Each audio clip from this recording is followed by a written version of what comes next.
Welcome to Hardcore Garage. We're in the garage working on the 93. I thought this thing might have needed brakes, but now that I've got it jacked up and take a look at it, I think it might be the caliper. Take a look. If you ever do need to jack your vehicle up for some reason, always use proper jack stands. Man, I've seen a lot of cars fall. You don't want that happening to you. Anyway, and most of the time the lug nuts on an S10 should be 3/4 inch. Yeah, I thought the brake pads were going to be worn, but they don't look too bad. This rotor here is real tough to spin, so I think that this caliper may be collapsed. So I'm going to go ahead and replace that. They're not that much. And if it isn't that, we'll figure that out when we get there. So since I've decided that this is the caliper, what we're going to do is we're going to just remove these two bolts to get the caliper off, and we're going to use a 3/8 Allen wrench. The heads are on the back side, and I've already broke these loose, and actually already have the bottom one completely out. So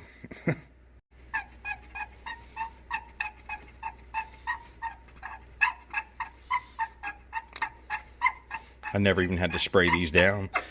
They just are loose naturally. We'll have to work with this. Sometimes I'll stick a screwdriver in a couple different places here and pry. I can't hold the camera while I do this, but they're usually not too hard to get off. I feel like I should have shown you that taking it off. I'll try to get some footage on the other side. But after you would pop this off, traditionally you would use this if you don't have the tool. Actually, I got that in there backwards. To clamp the, can you guys see that hopefully still? Yeah. To clamp the, there we go. Compress the puck so you can get your new brakes in there. And I'm going to do that anyway, just so I can get rid of the fluid that is in this, push it out into the lines. That way whenever I disconnect it, it won't be a bunch of extra fluid coming out. And in order to do that, you want to remove your master cylinder cover so the air can escape. Remove the seal. Drop it in the engine compartment like I do. Too bad you couldn't see that. But yeah. Wipe my hands off here. I just use a C-clamp. Again, there is a tool for this. I don't have that tool. I don't do this enough to even worry about it. Sometimes this can be a little tricky, trying to keep this line from being stretched. But you just basically want to compress this, and you don't want to do it too fast where you squirt the oil out of the top of your thing over there, but it'll go down just a little at a time.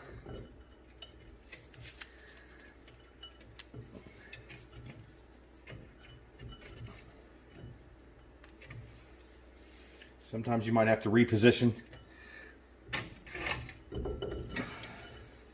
your C-clamp. This C-clamp's a piece of crap anyway, guys. But yeah, I'm just going to crank it down like that till it's all the way flat. It will eventually collapse all the way. You'll remove your clamp.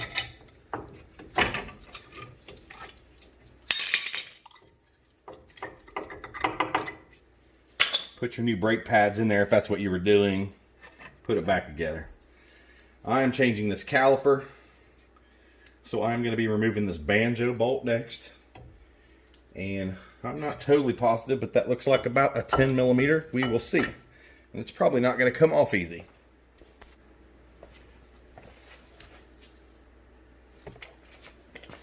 Okay. I'm kind of perplexed here. And I've done brakes before. This is an 11. This is a 10. Doesn't fit.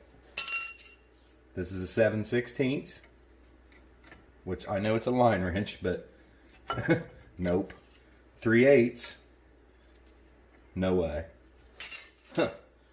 So, my thought is I put the 11 on and try to loosen it, but it slips. So, I don't know. I mean, it doesn't look stripped really. So my next option is vice grips, but I'm going to spray it down with some PB Blaster and let it sit for a minute. Always something.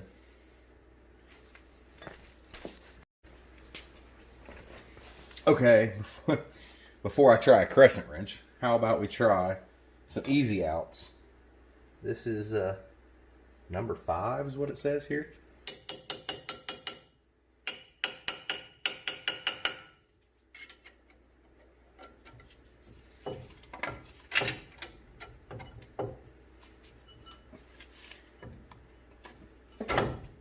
I know there's going to be mechanics out there going, he ain't doing that right. And I'm wondering, this will work if I can get some leverage on here. Can I get that off with it back bolted in there?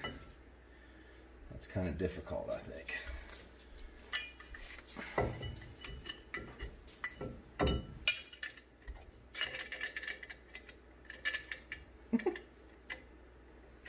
Struggle bus.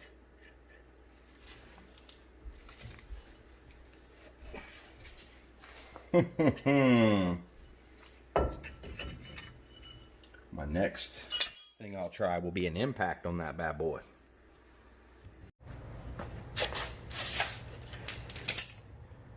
So what I end up doing, I don't know if that thing's stripped or what, but I stuck a screwdriver through here to be able to get me some leverage, guys. This is what we used to break it loose.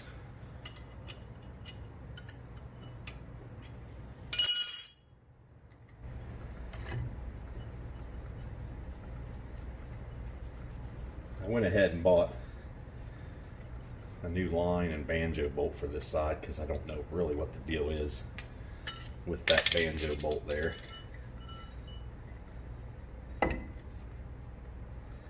Yeah, let's jump it all right. That'll make things nice.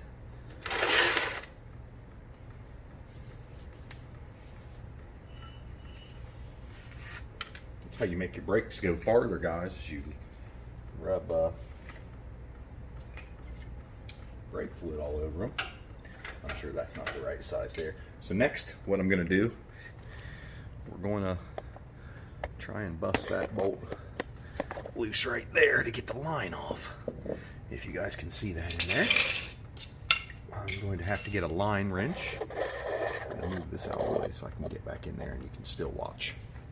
Okay, let's see if it is going to be a... Nope, not a 1/2 inch. How about a 9/16?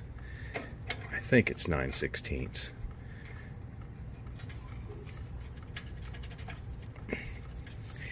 Sometimes these things can be a real pain in the butt, guys.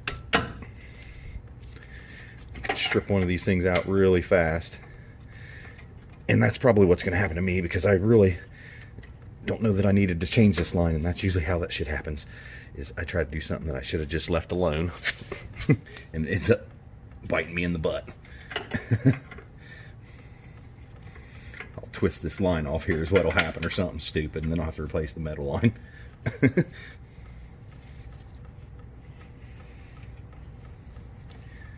can't really tell what's happening. I hope I'm not breaking it.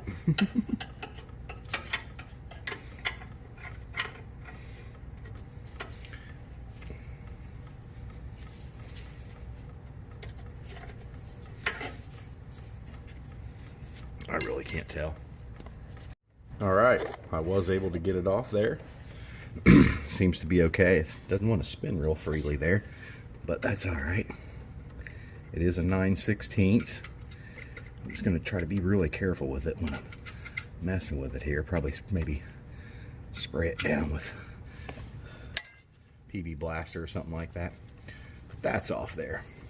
Now the next thing is to pull this little piece off right here. It's a clip that holds the brake line in. It should just pop right off there with a flat blade screwdriver if I can get something in there.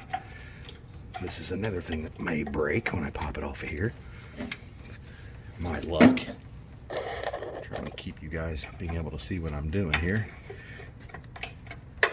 This screwdriver's way too big. I should grab a smaller one. But I don't want to walk away. I want this to just work.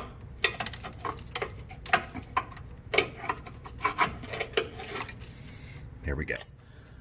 Pull that little clip off there. Basically what it does, the line only goes through one way, and the clips right on that edge right there. That keeps this from going in all the way.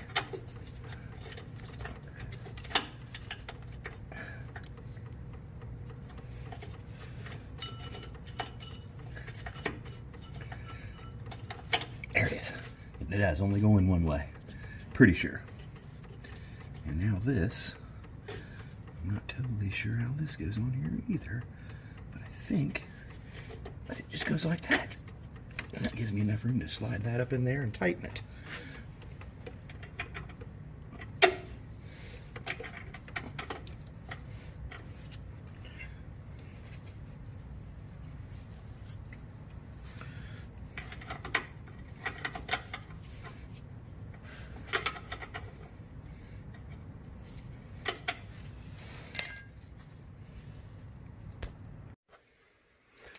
Okay, I got the new caliper on. Made a mess. I did find out that they give you a banjo bolt in with the caliper, so I bought an extra banjo bolt that I didn't really need. That's fine though. Let's see if we can't get this back together. I've done ditched my gloves here. There is a right and a left. If I'm recording, yeah. Wonder if there's a right and a left for the other thing too. Let's check all this stuff. Even though I don't have my glasses on, these are the same part numbers. Okay, so this one's good. However that one went. And this one goes like this instead, right? Let's try not to twist this line all stupid. Here. So let's flip it around one time like that. Look a lot better. Perfect.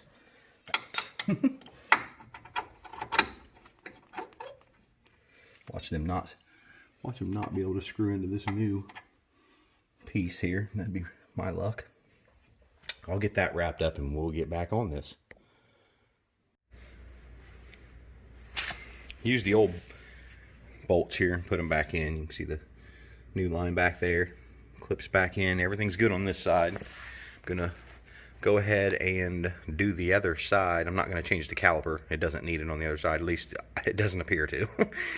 We will change the brakes, even though it doesn't really need them. I think that when you do one side brakes, you need to have them the same. That way they wear out the same. Blah blah blah. You know. But I'm gonna do that before I try to bleed the actual line on this guy. So. We'll be back. This side's all back together. It went pretty easy. The only thing, there was, every once in a while you get a little bit of struggle with these things, and I think it's because that back like sleeve or whatever it is slides in, and I don't know, but I had to wrestle with it just probably not even a whole minute, and it went on pretty easy. So this side's done. Throw the wheel back on here. We'll bleed the other side, and we should be good to go. Well, it's all back together. Got the brakes bled. Again, I should have probably showed, maybe some people out there don't know how to bleed brakes. It usually takes two people. That's the only way I know how to do it. I know there is some machines where you can do it yourself and suck the fluid through the lines and stuff like that. But I got my wife, get someone to sit in the cab and pump the brakes. You'll break the bleeder loose. A lot of times people will have you put like an airline on there and run it down into a jug, so you can see the air bubbles. I just break it loose and you can see the air, or you can actually kind of hear it too. It bubbles out. Do that about 3 or 4 times. Fill up your reservoir, and you should be good to go. And unless you're switching out something a little more major than just a caliper or a small flex line, you get into messing with some of those long lines in the middle or your booster and stuff like that. But anyway, yeah, she seems to be riding good. I thought I had an issue with the fan, but I think I was just stupid and didn't turn my right side switch up to, you know, one of the heat, AC, whatever. You know, it does not, the fan doesn't work unless that side is up, off of off. So that just may have been a brain fart on my part, which I've been driving the 64. I don't know. Anyway, everything seems to work. I got to put a new battery in my garage door opener hack, but other than that, she's riding good. There was water in the floor again. I don't know if I mentioned that whenever I got this thing inside. So I need to go to the car wash. It is raining right now, but I'm not going to leave it outside so it gets wet because I didn't spend 4 or 5 days drying this thing out. Next day that I can hit the car wash up, I'll see, you know, what the heck happened. I really am kind of perplexed that there was that much water on the floor. So we'll see. Keep on trucking, people.